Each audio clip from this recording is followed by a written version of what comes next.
The morning sun spilled through the tall glass windows of Lincoln High, painting streaks of gold across the polished floor. The hallways buzzed with laughter, gossip, and the rhythmic clatter of sneakers. But when Emily Carson stepped inside, the noise thinned just slightly, like a wave pulling back before a storm. She wasn't used to this kind of silence. The kind that slices through chatter, curious eyes turning in unison. Emily wasn't an ordinary new girl.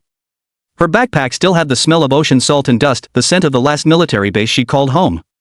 Her father, Colonel James Carson, a decorated Marine, had just been reassigned to their small town after years of combat service overseas. He was a hero in uniform, respected, stoic, a man who had seen more than any civilian could imagine. To Emily, he was just Dad, the man who tucked her in with bedtime stories about courage, loyalty, and never backing down from bullies, no matter what form they took. But Lincoln High wasn't a battlefield with visible enemies. It was worse.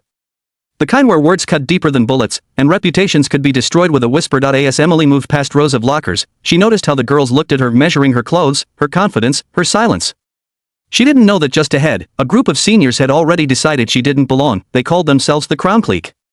Brooke, the leader, wore her confidence like armor. Perfect hair, perfect smile, perfect lies. The other two, Haley and Lex, flanked her like shadows. Brooke's rule was simple: you don't outshine her, and you don't stay silent. Emily did both. A new girl, Brooke's voice sliced through the crowd, echoing like a taunt. Emily paused, half-turning. Brooke leaned against a locker, her eyes glittering with fake kindness. You lost? Or you just think you're too good to say hi? Emily smiled politely. Just trying to find my class. A few laughs rippled through the hallway, small, sharp, poisonous. Haley leaned in, whispering something into Brooke's ear, and they all smirked. Brooke's tone softened, dripping with venom. Well, let's make sure you fit in then. Emily turned away, ignoring them, clutching her books tighter. She heard whispers follow her. Marine's daughter thinks she's tough, bet she cries easy. She didn't cry. She'd learned early tears gave bullies power. That afternoon, at lunch, Emily sat alone. The cafeteria roared with chatter and the metallic clatter of trays. She tried to focus on her sandwich when a hush spread across the tables. Brooke and her friends approached, each one smiling too sweetly. Hey, new girl, Brooke said, sliding onto the bench across from her. We've been talking. You know, trying to figure out what kind of girl you are. Emily didn't respond. Her silence irritated Brooke. My dad says your dad's some kind of soldier hero, Brooke continued. Tell me, does he wear his medals to dinner, or just to sleep? The laughter was cruel. Emily's jaw tightened, but she said nothing. Brooke's eyes darkened. Oh, she's one of those quiet ones, she mocked. You know, the kind that breaks easy when you squeeze hard enough. Before Emily could move, Brooke's hand shot out, quick, deliberate, snatching her lunch tray and flipping it over. Food splattered across Emily's lap. The cafeteria gasped. Cameras lifted. Laughter echoed. Oops, Brooke whispered. Guess you don't belong here after all. Emily stood up, trembling but silent.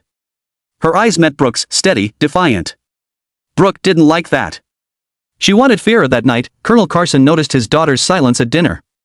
He watched her push food around her plate, lost in thought. Rough first day, he asked gently. Emily hesitated, then shrugged. Just, new place. New people. He studied her eyes, the same shade as her mother's. You know, he said, his voice calm but firm, in the Marines, we say a soldier's strength isn't in their fists.